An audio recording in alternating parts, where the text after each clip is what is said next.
energi. Alhamdulillah rapat kami cukup alot membahas selama 2 jam dari jam 2 tadi. Dan kami melakukan rapat perdana atas arahan Bapak Presiden dengan melihat berbagai perkembangan yang ada. Alhamdulillah teman-teman semua, kita tahu bahwa Selat Hormuz sekarang lagi ditutup akibat dinamika perang antara Israel, Amerika dan ini dampaknya tidak hanya pada dampak perang tapi juga berdampak pada energi global. Kita tahu bahwa di Selat Hormuz itu melewati kurang lebih sekitar 20,1 juta barel per day.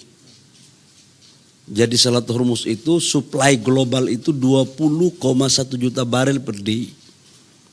Di mana 20,1 juta barel per day itu termasuk di dalamnya adalah Indonesia melakukan impor crude dari Middle East yang melewati Selat Hormuz. Namun dengan berbagai macam dinamika yang ada, alhamdulillah ternyata setelah tadi kita detailing, dari total impor crude kita dari Middle East itu kurang lebih sekitar 20-25%.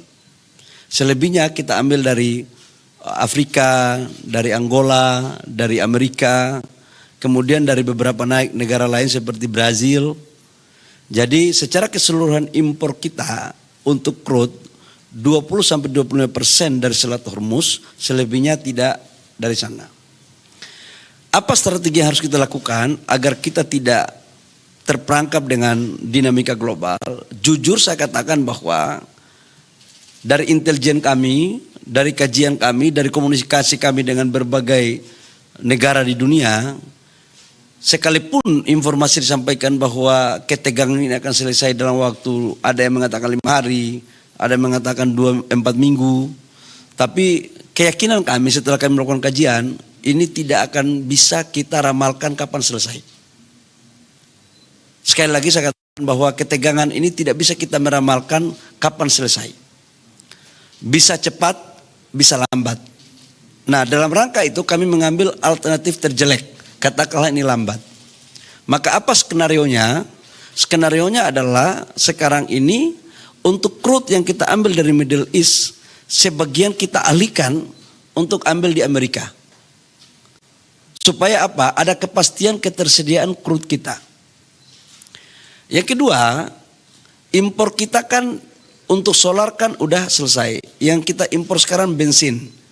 RON 90, 93, 95, 98. Alhamdulillah secara kebetulan untuk mengimpor jenis bahan BBM seperti ini tidak kita lakukan dari Middle East. Tapi kita lakukan dari negara-negara di luar Middle East, termasuk dalamnya adalah Asia Tenggara. Jadi ini relatif nggak ada masalah. Yang ketiga adalah persoalan LPG. LPG kita impor 7,3 juta ton per tahun dan tahun ini dinaikkan menjadi 7,8 juta ton. 70%-nya sekarang kita ambil dari Amerika. 30%-nya dari Middle East, dari Saudi Aramco.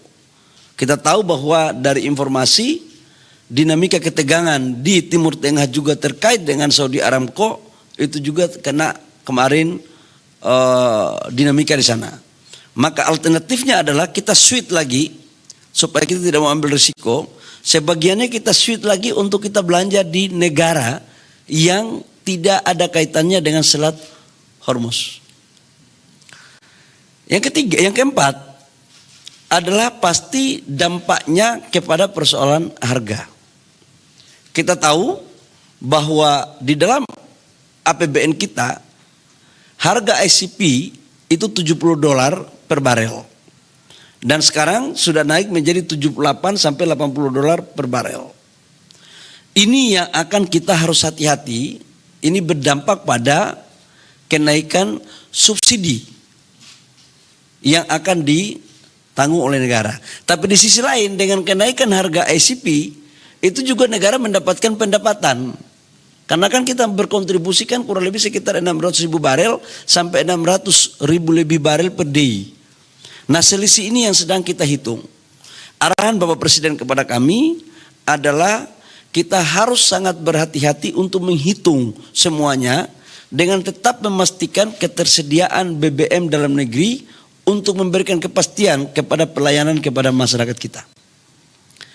Khusus untuk menyangkut dengan persiapan hari raya, Hari Raya Idul Fitri, bulan puasa, alhamdulillah teman-teman, saya menyampaikan bahwa untuk stok BBM kita, crude BBM LPG, itu semua rata-rata di atas standar minimum nasional. Kita tahu bahwa standar minimum nasional adalah 21 hari. Ini semuanya di atas 21 hari. Dan memang secara faktanya ketahanan energi kita, storage kita, itu maksimal di angka 25 sampai 26 hari. Enggak lebih dari itu. Makanya sekarang pemerintah lagi sedang berusaha untuk membangun storage yang kapasitasnya bisa sampai dengan 3 bulan. Karena itu standar internasional. Berikut pasti ada pertanyaan adalah bagaimana dengan persoalan PLN. Saya mencoba untuk melihat dinamika itu juga. Teman-teman media, bahwa RKAB untuk batu bara dan nikel itu memang kita lagi menata, kita melakukan penyesuaian. Kenapa kita menata? Karena memang ini kita hitung betul antara supply and demand. Idealnya adalah batu bara kita produksi banyak, volumenya besar, tapi harganya juga harus bagus. Tapi apa yang terjadi? Sekarang kita produksi banyak, tapi harganya kan lagi jatuh. 43% dari total batu bara yang diperdagangkan itu disuplai dari Indonesia.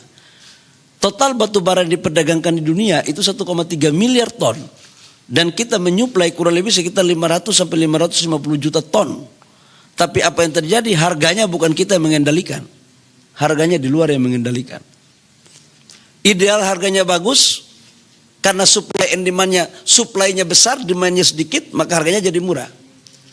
Kita harus memaknai bahwa pengelolaan sumber daya alam kita ini barang milik negara.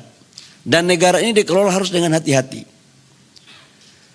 Pemerintahan tidak akan pernah berhenti. Pemimpinnya yang berganti, suatu saat bukan lagi saya jadi menteri. Kita mempersiapkan kepada generasi berikut. Jadi jangan kita mengobrol murah barang-barang kita. Nah kaitannya dengan itu, dengan kita melakukan penataan terhadap RKAB, dengan memprioritaskan untuk memaksimalkan memenuhi kebutuhan nasional. Termasuk dalamnya adalah kebutuhan PLN. Untuk kebutuhan PLN, teman-teman media dan seluruh rakyat Indonesia, saya memastikan bahwa sampai dengan bulan Maret, April, no issue. Karena kita mengikuti terus perkembangan kebutuhan batubara terhadap PLN. Dengan tetap memperhatikan kualitas dan harga yang ekonomis. Ini yang sekarang kita lagi tata. Tujuannya apa? Agar jaminan pasokan dalam negeri bisa kita pastikan tersedia.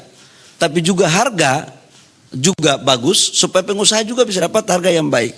Tapi juga mampu kita mengelola sumber dalam kita dengan berkesinambungan yang baik. Kita harus menjaga ini agar anak cucu kita yang suatu saat akan memimpin negara ini juga, mereka harus juga bisa melanjutkan dengan baik. Lingkungan kita juga harus melakukan dengan baik.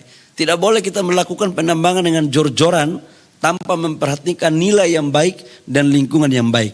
Saya pikir itu beberapa hal penting yang perlu saya sampaikan pada kesempatan yang berbahagia ini terkait dengan hasil rapat Dewan Energi Nasional yang diperintahkan oleh Bapak Presiden sebagai Ketua Umum Dewan Energi Nasional kepada kami untuk mampu menjabarkan, membuat hal-hal yang penting strategis untuk keberlangsungan dan stabilitas energi nasional kita. Silakan kalau ada yang mau ditanyakan.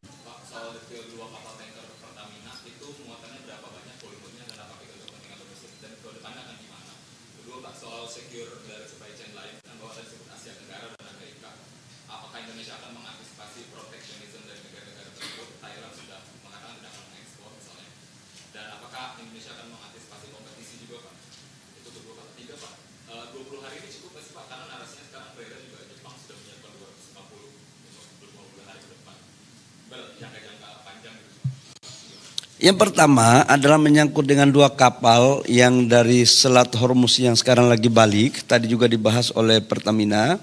Kita lagi upaya diplomasi agar ada cara yang lebih baik untuk mereka bisa dikeluarkan. Andaikan pun itu tidak dikeluarkan, kita sudah cari alternatif untuk mencari sumber crude dari yang lain dan sudah dapat. Kita sudah dapat. Jadi saya pikir itu tidak menjadi sesuatu yang itu problem, tapi bukan sesuatu itu masalah yang sangat penting. Yang kedua terkait dengan persoalan minyak kita yang 20 hari, sekarang 23 hari. Memang standar nasional kita, storage kita harus bangun storage dulu Pak. Kalau Bapak bikin 240 hari, makanya kita sekarang mau bangun storage untuk minimal 3 bulan. Kalau kita impor sebanyak itu, kita mau taruh di mana? Itu kira-kira problem kita. Dan ini terjadi bukan, kita tidak usah menyalahkan siapa-siapa, memang faktanya begitu negara kita. Dan kita harus perbaiki kan gitu. Nah yang ketiga adalah terkait dengan apa tadi yang ketiga? Protectionism, saya pikir begini ya, kita tidak melakukan impor sama sekali dari Thailand. Kita tidak melakukan impor dari Thailand. Untuk BBM-nya itu kita ambil dari Singapura sama Malaysia. Jadi dan kontrak kita sudah kontrak jangka panjang. Jadi relatif oke. Dan kita sudah cek satu persatu ya. Gitu.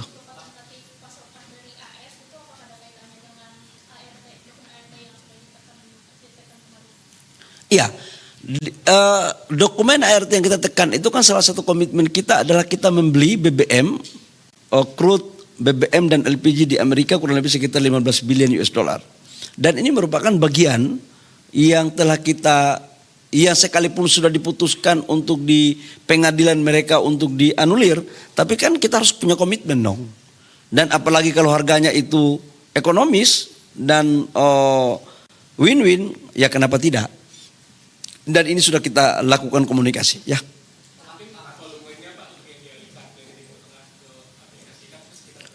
25% dari total crude yang kita pesan dari Middle East itu akan dialihkan. Ya, 25%.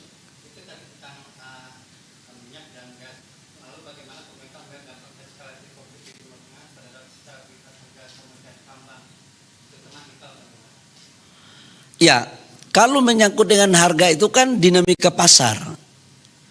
Ya pasti akan terjadi dinamika naik turun ya. Tetapi kalau untuk nikel, sekali lagi ini penataan ya. Makanya RKAB-nya betul-betul kita lakukan dengan hati-hati. Jangan sampai supply lebih besar daripada permintaan. Itu pasti harga turun. Nah sekarang kita menjaga keseimbangan agar harganya naik. Harapan saya sebagai Menteri SDM adalah harga naik. Kalau harga naik, pengusahanya dapat untung, rakyatnya juga dapat yang di sekitar tambang itu kalau mereka bekerja sebagai kontraktor tambang. Yang ketiga, negara bisa mendapatkan pajak yang baik, royalti yang baik. Itu idealnya ya. Oke, saya pikir cukup.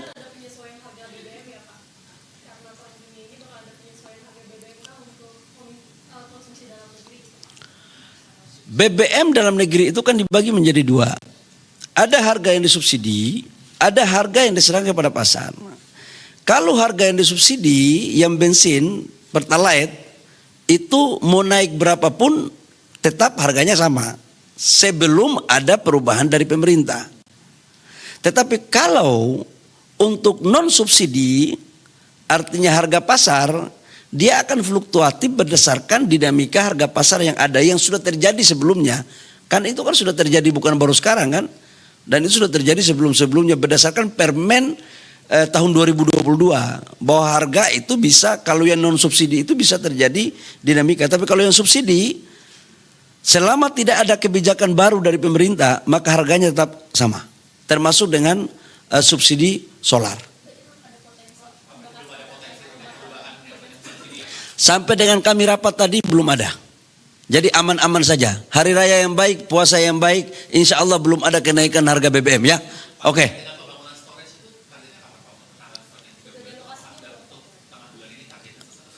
Kami akan targetkan FS lagi berjalan, dan ditargetkan di tahun ini pembangunannya udah mulai dilakukan. Jangan tanya saya bulannya bulan apa ya. Lokasinya di daerah Sumatera. Ya, Sumateranya pun jangan tanya saya di kabupaten apa. Ya, oke. Saya pikir apa itu dek? Ya, tadi kan saya bilang storage dulu, ya. Yang lain-lainnya kita bicarain. Kalau minyak jadi, minyak selama ada crude-nya, sekarang kan pabriknya kita lagi dorong. Sekarang kan kita pingin untuk di dalam negeri semua. Sekarang solar sudah bisa kita bangun. Sekarang kita lagi dorong untuk BBM kita itu untuk di kilang-kilang kita di Pertamina untuk around 93, 95, 98. Ini kan akan jadi di 2027. After juga kita akan dorong untuk bangun dalam negeri. Supaya ke depan yang kita impor itu tinggal crude-nya. Kalau crude-nya ada, itu tinggal kita punya kilang refinery kita yang akan bangun. Sehingga dia masuk in out. Karena itu kan untuk kebutuhan dalam negeri kita. Baik, teman-teman media semua, saya ucapkan terima kasih banyak atas perhatiannya. Wassalamualaikum warahmatullahi wabarakatuh.